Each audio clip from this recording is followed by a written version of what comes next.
Hi, I'm MC Jessie. 大家好，讀你聽2.0，今日繼續讀 Miguel de Cervantes 嘅 Don Quixote， 讀到第39節啦。呢一節叫做 Wherein the captive relates his life and adventures。咁顧名思義啦，上一回咧就講到席間眾人咧都好想聽一聽 Maria 嘅隨從佢嘅故事，因為睇嚟咧，無論係佢嘅背景啦、嘅身份啊，都好引人入勝啦。佢嚟自一個好遙遠嘅地方啊。呢位隨從咧，佢亦都見中人性情難卻啦，咁啊一口應承啦，靜咗落嚟啦。咁大家就留心聆聽佢呢個故事，故事中嘅故事。跟住我哋交俾 Costa 同大家讀嚟聽。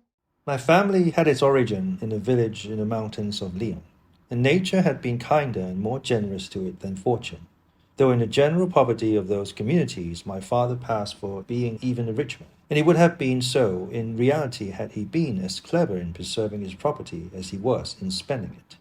This tendency of his to be liberal and profuse he had acquired from having been a soldier in his youth. For the soldier's life is a school in which the niggard becomes free-handed and the free-handed prodigal. And if any soldiers are to be found who are mices, they are monsters of rare occurrence. My father went beyond liberality and bordered on prodigality, a disposition by no means advantageous to a married man who has children to succeed to his name and position. My father had 3, all sons, and all of sufficient age to make choice of a profession. Finding then that he was unable to resist his propensity, he resolved to divest himself of the instrument and cause of his prodigality and lavishness, to divert himself of wealth, without which Alexander himself would have seemed parsimonious. And so calling us all 3 aside one day into a room, he addressed us in words somewhat to the following effect. My sons, to assure you that I love you, no more need be known or said than that you are my sons. And to encourage a suspicion that I do not love you, no more is needed than the knowledge that I have no self-control as far as preservation of your patrimony is concerned. Therefore, that you may for the future feel sure that I love you like a father, and have no wish to ruin you like a stepfather, I propose to do with you what I have for some time back meditated, and after mature deliberation decided upon. You are now of an age to choose your line of life, or at least make choice of a calling that will bring you honor and profit when you are older. And what I have resolved to do is to divide my property into 4 parts. 3 I will give to you, to each his portion without making any difference, and the other I will retain to live upon and support myself for whatever remainder of life heaven may be pleased to grant me. But I wish each of you, on taking possession of the share that falls to him, to follow one of the paths I shall indicate. In this Spain of ours there is a proverb, to my mind very true, as they all are, being short aphorisms drawn from long practical experience, and the one I refer to says, the church or the sea or the king's house, as much as to say, in plainer language, whoever wants to flourish and become rich, let him follow the church or go to sea, adopting commerce as his calling, or go into the king's service in his household. For they say, better a king's crumb than a lord's favor. I say so because it is my will and pleasure that one of you should follow letters, another trade, and a third serve the king in the wars. For it is a difficult matter to gain admission to his service in his household, and if war does not bring much wealth, it confers great distinction and fame. 8 days hence I will give you your full shares in money, without defrauding you of a farthing, as you will see in the end. Now tell me if you are willing to follow out my idea and advice, as I have laid it before you. Having called upon me as the eldest to answer, I, after urging him not to strip himself of his property, but to spend it all as he pleased, for we were young men, able to gain our living, consented to comply with his wishes, and said that mine were to follow the profession of arms, and thereby serve God and my king. My second brother, having made the same proposal, decided upon going to the Indies, embarking the portion that fell to him in trade. The youngest, and in my opinion the wisest, said he would rather follow the church, or go to complete his studies at Salamanca. As soon as we had come to an understanding, and made choice of our professions, my father embraced us all, and in a short time he mentioned carried into effect all he had promised. And when he had given to each his share, which, as well as I remember, was 3,000 ducats apiece in cash, we all 3 on the same day took leave of our good father, and at the same time, as it seemed to me inhuman to leave my father with such scanty means in his old age, I induced him to take 2 of my 3,000 ducats, as the remainder would be enough to provide me with all a soldier needed. My 2 brothers, moved by my example, gave him each 1,000 ducats, so that there was left for my father 4,000 ducats in money, besides 3,000, the value of the portion that fell to him, which he preferred to retain in land instead of selling it. Finally, as I said, we took leave of him, and of our uncle whom I have mentioned, not without sorrow and tears on both sides, they charging us to let them know whenever an opportunity offered how we fared, whether well or ill. We promised to do so, and when he had embraced us and given us his blessing, one set out for Salamanca, the other for Seville, and I for Alicante, where I had heard there was a Genoese vessel taking in a cargo of wool for Genoa. It is now some 22 years since I left my father's house, and all that time, though I have written several letters, I have had no news whatever of him or of my brothers. My own adventures during that period I will now relate briefly. I embarked at Alicante, reached Genoa after a prosperous voyage, and proceeded thence to Milan, where I provided myself with arms and a few soldiers' accoutrements. Thence it was my intention to go and take service in Piedmont, but as I was already on the road to Alessandro della Paglia, I learned that the great Duke of Alva was on his way to Flanders. I changed my plans, joined him, served under him in the campaigns he made, was present at the deaths of the Counts Egmont and Home, and was promoted to be ensign under a famous captain of Guadalajara, Diego de Urbina by name. Some time after my arrival in Flanders, news came of the league that His Holiness Pope Pius V of happy memory had made with Venice and Spain against the common enemy, the Turk, who had just then with his fleet taken the famous island of Cyprus, which belonged to the Phoenicians, a loss deplorable and disastrous. It was known as the fact that the most serene Don John of Austria, natural brother of our good king Don Philip, was coming as a commander-in-chief of the allied forces, and rumors were abroad of the vast warlike preparations which were being made, all which stirred my heart and filled me with a longing to take part in the campaign which was expected. And though I had reason to believe, and almost certain promises, that on the first opportunity that presented itself I should be promoted to be captain, I preferred to leave all and betake myself, as I did, to Italy. And it was my good fortune that Don John had just arrived at Genoa, and was going on to Naples to join the Phoenician fleet, as he afterwards did at Messina. I may say, in short, that I took part in that glorious expedition, promoted by this time to be a captain of infantry, to which honourable charge my good luck rather than my merits raised me. And that day, so fortunate for Christendom, because then all the nations of the earth were disabused of the error under which they lay in imagining the Turks to be invincible on sea.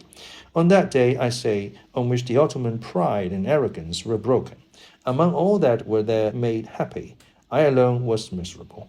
For instead of some naval crown that I might have expected had it been in Roman times, on the night that followed that famous day I found myself with fetters on my feet and manacles on my hands. It happened in this way.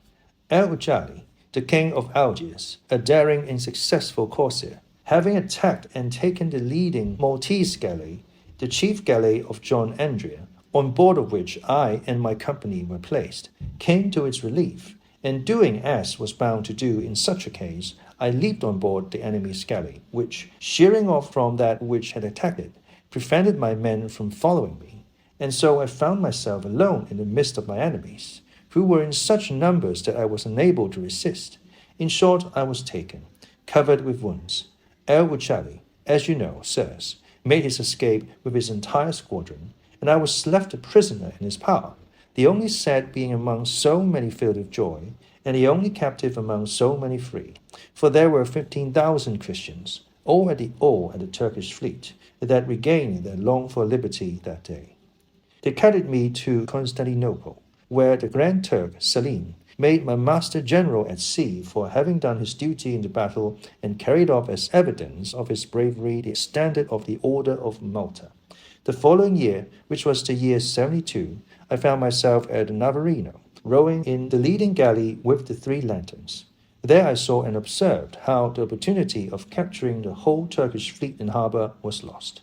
For all the marines and janissaries that belonged to it made sure that they were about to be attacked inside the very harbour, and had their kits and passamaks or shoes ready to flee at once on shore without waiting to be assailed.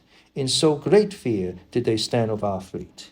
But heaven ordered it otherwise, not for any fault or neglect of general who command on our side, but for the sins of Christendom, and because it was God's will and pleasure that we should always have instruments of punishment to chastise us. As it was, El Uccelli took refuge at Mordon, which is an island near Navarino, and landing forces fortified the mouth of the harbour and waited quietly until Don John retired. On this expedition was taken the galley called the Price, whose captain was the son of the famous corsair Barbarossa. It was taken by the chief Neapolitan galley called the She-Wolf, commanded by that thunderbolt of war, that father of his men, that successful and unconquered captain Don Alvaro de Bazan, Marquis of Santa Cruz. And I cannot help telling you what took place at the capture of the Prize. The son of Barbarossa was so cruel and treated his slaves so badly that when those who were at the oars saw that the She-Wolf galley was bearing down upon them and gaining upon them, they all at once dropped their oars and seized the captain, who stood on the stage at the end of the gangway, shouting to them to row lustily, and passing him on from bench to bench, from the poop to the prow, they so bit him that before they had got much past the mast, his soul had already got to hell. So great, as I said, was the cruelty with which he treated them, and the hatred with which they hated him. We returned to Constantinople, and the following year, 73, it became known that Don John had seized Tunis and taken the kingdom from the Turks, and placed Moulay Hamid in possession, putting an end to the hopes which Moulay Hamida, the cruelest and bravest Moor in the world, entertained of returning to reign there.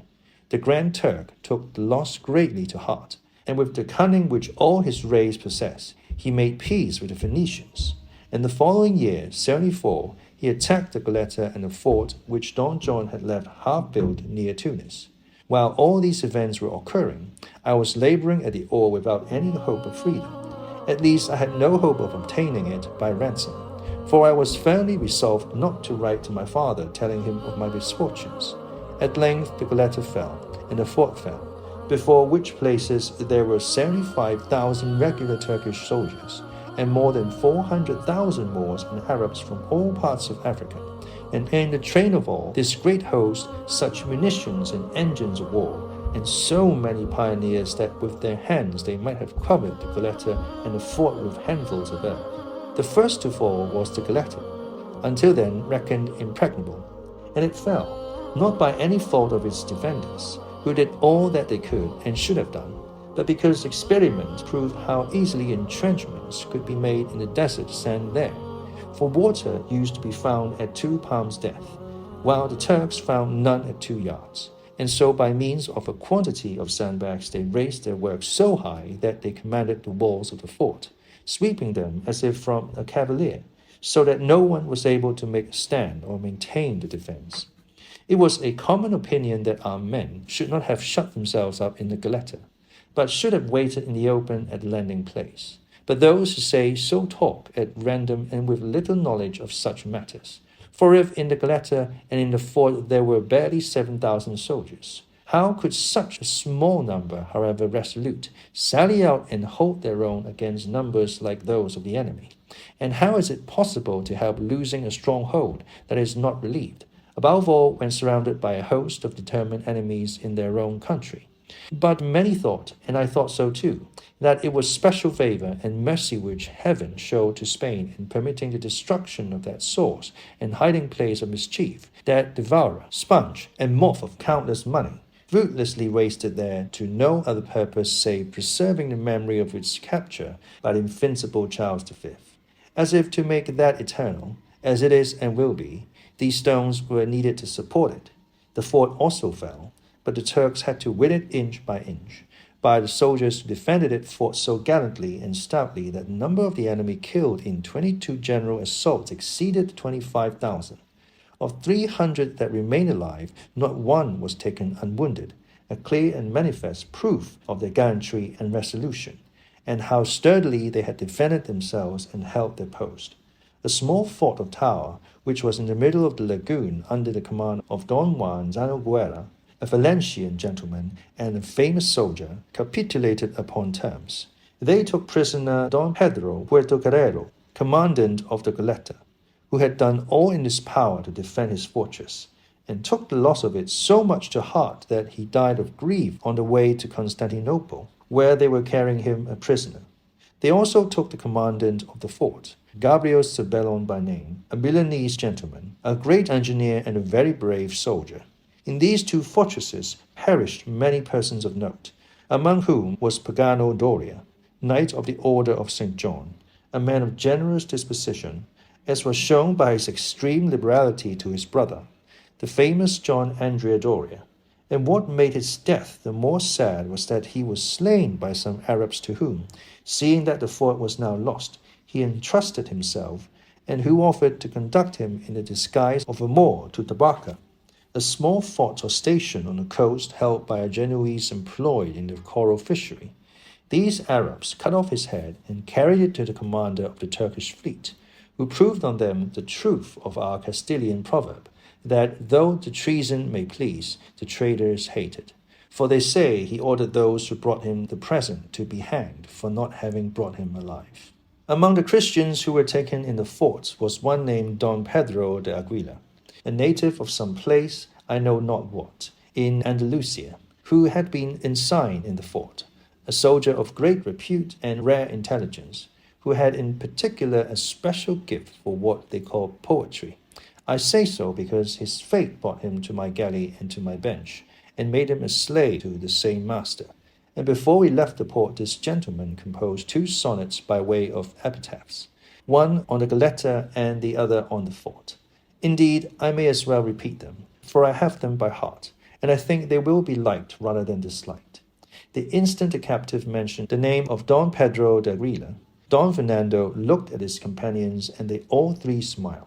And when they came to speak of the sonnets, one of them said, "Before your worship proceeds any further, I entreat you to tell me what became of that Don Pedro de Aguila that you have spoken of." "All I know is," replied the captive, "that after having been in Constantinople 2 years, he escaped in the disguise of an Arnold, in company with a Greek spy. But whether he regained his liberty or not, I cannot tell, though I fancy he did, because a year afterwards I saw the Greek at Constantinople, though I was unable to ask him what the result of the journey was." "Well then, you are right," returned the gentleman, "for that Don Pedro is my brother, and he is now in our village in good health, rich, married, and with 3 children." "Thanks be to God for all the mercies he had shown him," said the captive, "for to my mind there is no happiness on earth to compare with recovering lost liberty. And what is more," said the gentleman, "I know the sonnets my brother made." "Then let your worship repeat them," said the captive, "for you will recite them better than I can." "With all my heart," said the gentleman. That on the Goleta runs thus. 唔該晒 Costa。好，呢一節就讀到嚟呢一度，咁有一個好詳盡嘅關於歐洲啦同土耳其嘅海上大戰嘅歷史啦，咁有好多混戰，有好多海上戰。非常之細節啦，同埋有好多人物喺度穿插。不過呢啲同故事似乎冇直接關係。直至到最後當我提嗰個詩人嘅時候咧，呢個人物咧原來就係 Don Fernando 嘅親生兄弟。佢咧而家咧就已經係恢復自由身啦，都過得好好，成家立室咁樣。咁呢個隨從聽到咧，亦都覺得好高興啦。亦都希望 Don Fernando 咧可以喺呢一度積極同大家朗讀出佢親兄弟嘅一啲詩歌。好，我哋睇下呢一節有啲乜嘢字同大家分享。Prodigal, Prodigal,形容詞嚟嘅 spending money or using resources freely and recklessly, wastefully extravagant， 又或者係 having or giving something on a lavish scale， 好浪費嘅奢侈。Parsimonious, Parsimonious，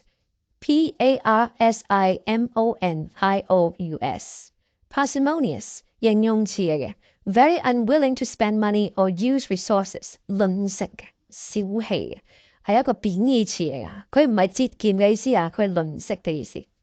Patrimony，Patrimony，P-A-T-R-I-M-O-N-Y， 名詞嚟嘅，呢個字比較常用啊。Property inherited from one's father or male ancestor，呢個係父親啦，或者嚟自男性嘅祖輩啦嘅遺產。好，我哋呢一節咧讀到呢度，下一節就大家讀嚟聽，拜拜。If you like this video, make sure to comment, like, share, and subscribe to Costa. See you next Friday.